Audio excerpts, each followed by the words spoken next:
নমস্কার বন্ধুরা, আমি আপনাদের বন্ধু, আপনাদের হোস্ট সায়ন। চলে এসেছি একটি নতুন সিনেমা রিলেটেড নিউজ নিয়ে। চলুন ভিডিওটি শুরু করা যাক। প্রথম আপডেটের কথায় আসি, যেটা হচ্ছে এই মুহূর্তে ইন্ডিয়ার সবথেকে বড় সিনেমা ওয়ার 2। আপনাদেরকে জানিয়ে রাখি, এই সিনেমার অ্যাডভান্স সেলস অর্থাৎ অ্যাডভান্স বুকিং আমেরিকা এবং কানাডার মতো দেশগুলিতে 27 জুলাই থেকে শুরু হয়ে গেছে। আপনারা জানলে অবাক হবেন যে এখনও পর্যন্ত মোট 272টি টিকিট বিক্রি হয়েছে, যেখানে তেলেগু ভার্সনে 158টি টিকিট বিক্রি হয়েছে, যেটা কিন্তু হিন্দি ভার্সনকেও ছাপিয়ে চলে গেছে। কিন্তু এখনও পর্যন্ত ইন্ডিয়াতে কোনো রকম অ্যাডভান্স বুকিং স্টার্ট হয়নি, তবে খুব শীঘ্রই চালু হতে চলেছে। ওয়ার 2 সিনেমার বাজেট প্রায় 450 কোটি টাকা, যেটা কিন্তু স্পাই ইউনিভার্সের সবচেয়ে ব্যয়বহুল সিনেমা হতে চলেছে। এবং এখানে যদি সিনেমার অভিনেতাদের পারিশ্রমিকের ব্যাপারে কথা বলি, তাহলে বলবো এই সিনেমাটিতে ঋত্বিক রোশন প্রায় 50 কোটি টাকা চার্জ করেছেন এবং এর সঙ্গে সঙ্গেও কিন্তু প্রফিট শেয়ার নিচ্ছেন।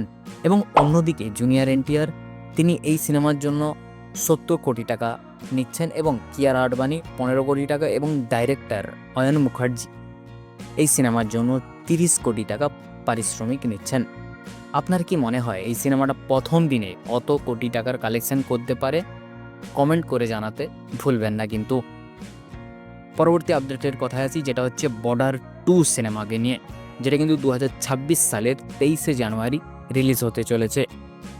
এবং এই সিনেমায় অভিনয় করছেন সানি দেওয়াল, যাকে একজন শক্তিশালী সেনা অফিসারের ভূমিকায় দেখা যাবে। এবং এর সঙ্গেও রয়েছে বরুণ ধাওয়ান, দিলজিৎ দোসাঞ্জ, আহান শেট্টি বিভিন্ন গুরুত্বপূর্ণ ভূমিকায় অভিনয় করবেন।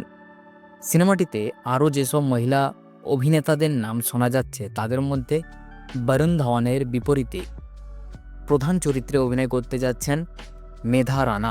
তিনি কিন্তু এই সিনেমার মাধ্যমে বলিউডে ডেবিউ করতে চলেছেন। এই সিনেমাটা ডাইরেক্ট করবেন কেসরি সিনেমা খ্যাত অনুরাগ সিং।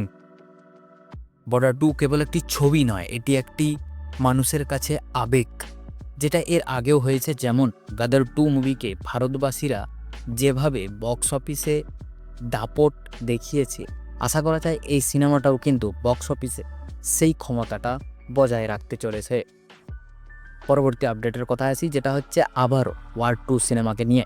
এখনও পর্যন্ত ওয়ার 2 এর কোনো রকম গানের আপডেট রিলিজ করা হয়নি, তবে শোনা যাচ্ছে খুব শীঘ্রই অর্থাৎ 31শে জুলাই ওয়ার 2 এর প্রথম গান রিলিজ করা হবে।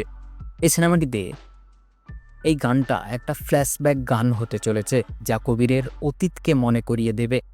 এবং এটাও বলা হচ্ছে এটা একটা শুধু সুন্দর গান নয়, এটা একটা গল্পের রূপ, যা কবিরের মিস্টিরিয়াস র এজেন্টের কাহিনী এবং এই ফ্র্যাঞ্চাইজিটিতে কিয়ারার যে নতুন চরিত্র অ্যাড হচ্ছে, সেটাও কিন্তু দেখানো হবে এই গানটিতে। এই গানটি গেয়েছেন অরিজিৎ সিং। এটাও কিন্তু একটা রোমান্টিক ব্লকবাস্টার গান হতে চলেছে, যেটা কিন্তু রোম এবং তাসকানি সহ সুন্দর ইউরোপীয় লোকেশনে শুটিং করা হয়েছে। হয়তো আপনারা দেখেছেন কিছুদিন আগেই এই সিনেমার গানের দৃশ্য প্রচণ্ড পরিমাণে ইন্টারনেটে ভাইরাল হয়েছিল। পরবর্তী আপডেট, যেটা হচ্ছে এই মুহূর্তে সবথেকে ট্রেন্ডিং সিনেমা সাইয়ারা। এটা কিন্তু বক্স অফিসে ব্লকবাস্টার কালেকশন তৈরি করে যাচ্ছে, মানে এক ইতিহাস সৃষ্টি করে ফেলেছে এই সিনেমাটা। এই সিনেমাটিতে ফিমেল ক্যারেক্টারে অভিনয় করেছিলেন অনিত পদ্দা, যিনি মাত্র 22 বছর বয়সে 400 কোটি টাকার হিট সিনেমা উপহার দেওয়া একজন অভিনেতা। এর সঙ্গে তিনি কিন্তু বর্তমানে একটা ভালো জায়গা তৈরি করে ফেলেছে ফিল্ম ইন্ডাস্ট্রিতে। এবং আপনাদেরকে জানিয়ে রাখি, অনিত পদ্দা এর পরবর্তী ছবি নায়া, যেটা কিন্তু একটি স্ট্রিমিং প্রজেক্ট করতে চলেছে, যেটা কিন্তু সাইয়ারা সিনেমার আগেই শ্যুট করা হয়েছিল। এই প্রজেক্টটাও ইয়স রাজ ফিল্মসের ব্যানারে তৈরি হচ্ছে। পরবর্তী আপডেট, যেটা হচ্ছে যখন থেকে হুমা কুরেশির upcoming film baby do or ডাইকে নিয়ে, যখন থেকেই এই সিনেমার ফার্স্ট লুক প্রকাশ পেয়েছে, ঠিক তখন থেকেই সবার মনে একটা প্রশ্ন উঠছে যে এই সিনেমাটার সঙ্গে বরুণ ধাওয়ান অভিনীত বদলাপুর সিনেমাটার কি কোনো রকম কানেকশন রয়েছে।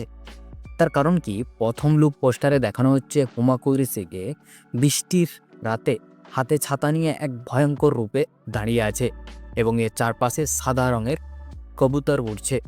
কিন্তু এখানে আরও একটি ইন্টারেস্টিং জিনিস, যেটা হচ্ছে হুমা কুরেশি যে রেলওয়ে স্টেশনে দাঁড়িয়ে আছে, সে স্টেশনটা পুরোপুরি বরুণ ধওয়ানের মুভি বদলাপুরের মতো শোনাচ্ছে বা দেখাচ্ছে।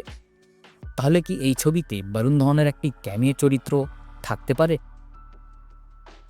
তাই এটা তো সময় এলেই বলে দেবে এখানে বদলাপুরের সাথে এই সিনেমাটার কোনো লিঙ্ক বা কানেকশন আছে নাকি। এই সিনেমাটার টিজার হুমা কুরেশির জন্মদিনে প্রকাশ পেয়েছে, যার পর থেকেই এরকম অভিযোগ তোলা হচ্ছে এই সিনেমার ব্যাপারে, যা কিন্তু একটা বিশাল মোটামুটি হাইপ ক্রিয়েট করে ফেলেছে এই সিনেমাটা। এখন দেখার বিষয় সিনেমাটা রিলিজ পর্যন্ত কেমন কি হাইপ ধরে রাখতে পারে। আপনাদেরকে জানিয়ে রাখি, বেবি ডু ডাই ছবিটি খুব তাড়াতাড়ি রিলিজ হতে চলেছে, যদিও ফিল্মস মেকাররা এই ছবিটির ডেট এখনও অ্যানাউন্সমেন্ট করেনি। ভিডিওটি যদি ভালো লাগে লাইক করবেন, সাবস্ক্রাইব করবেন, কমেন্ট করবেন। দেখা হচ্ছে পরের ভিডিওতে।